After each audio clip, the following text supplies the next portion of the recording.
Assalamualaikum warahmatullahi wabarakatuh.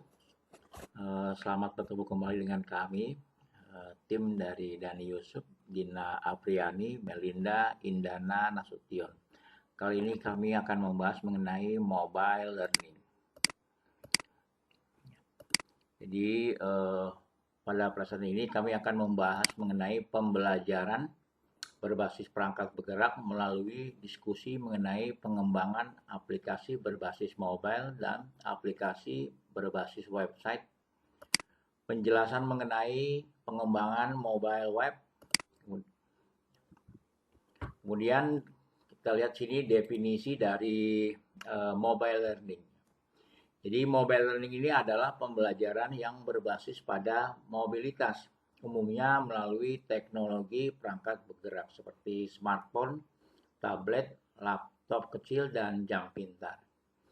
Kemudian menurut Stephen dan Kincenhan mendefinisikan pembelajaran mobile sebagai penggunaan perangkat genggam nirkabel seperti telepon seluler, asisten digital pribadi atau PDA, komputer mini atau iPod untuk terlibat dalam beberapa bentuk pembelajaran. Kemudian apa itu mobile aplikasi? Ya, jadi aplikasi mobile itu ya dapat diunduh langsung ke perangkat seluler menggunakan Play Store dan App Store di perangkat seluler atau dapat diunduh dari komputer, yaitu Apple iTunes, dan terhubung ke perangkat seluler. Kemudian apa itu mobile website? Jadi mobile website itu adalah dikenal juga sebagai aplikasi web seluler. Ya, adalah situs yang dibuat khusus untuk dirancang bisa diakses melalui perangkat bergerak. Ini kalau kita lihat perbandingan dari aplikasi natif dan aplikasi web berbasis mobile. Jadi kalau aplikasi natif ini ya, dikembangkan menggunakan bahasa pemrograman Java, Swift, Kotlin, atau Objective-C ya untuk iOS. Kemudian kalau untuk aplikasi web ya, dia itu menggunakan biasanya pemrograman JavaScript, HTML, CSS yang bisa juga menggunakan PHP yang lebih mudah untuk digunakan. Kemudian kita apa yang mau kita gunakan gitu dalam menggunakan aplikasi berbasis mobile ya, mobile learning ya. Apakah menggunakan membuat aplikasi mobile atau menggunakan website ya. Ini kita lihat perbandingan dari aplikasi berbasis mobile dan website berbasis mobile. Ini kalau kita lihat ya, kalau untuk aplikasi mobile ya, dia perlu diinstal di perangkatnya. Kemudian bisa juga menggunakan langsung di OS-nya. Kemudian device-nya itu dependence ya. Kemudian bisa berbayar ya, karena ada beberapa aplikasi yang diharuskan kita untuk membayar suatu layanan. Kemudian aplikasi mobile ini ya bisa menggunakan fitur dari handphone seperti GPS, kamera, dan sebagainya ya. Termasuk juga fingerprint ya. Kemudian juga aplikasi ini bisa juga tidak perlu menggunakan internet. Jadi memang terinstal di perangkat bergerak tersebut.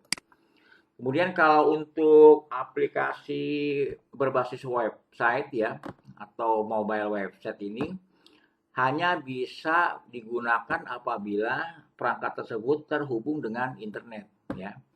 Kemudian tidak dipasang di dalam OS ya. Kemudian karena ini berbasis website gitu ya, jadi biasanya itu ada beberapa yang free ya. Kemudian perlu dibuka di browser ya. Jadi tapi memang setiap smartphone biasanya umumnya itu sudah ada browser ya. Kemudian untuk mobile website ini untuk menggunakan feature dari phone-nya itu agak sulit gitu ya.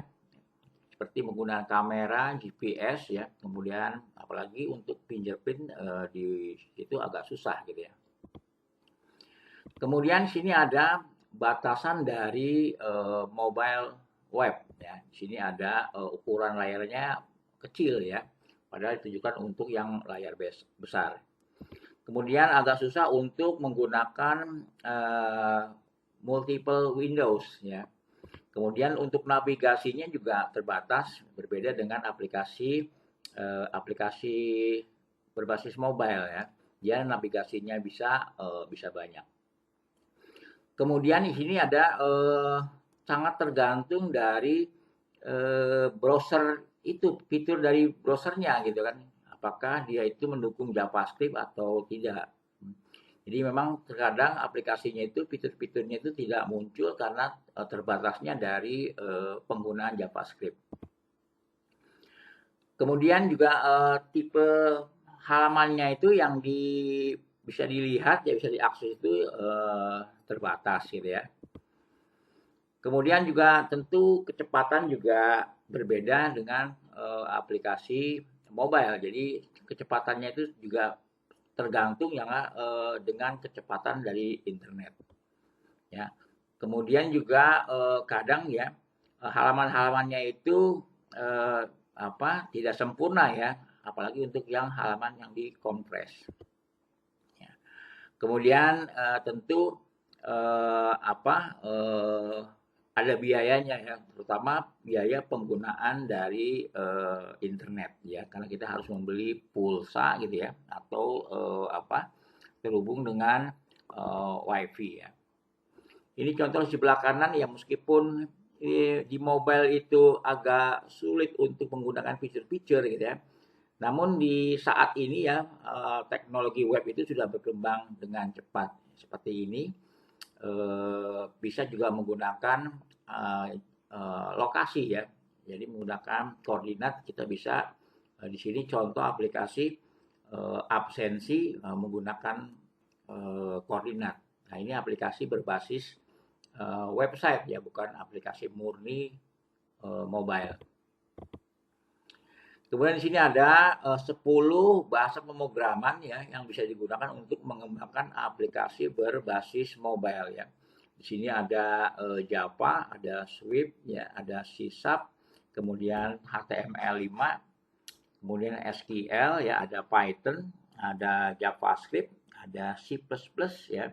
Kemudian ada Objective-C, ada juga Kotlin ya. Jadi biasanya para pengembang itu dalam membuat aplikasi berbasis mobile ini menggunakan 10 bahasa pemrograman ini.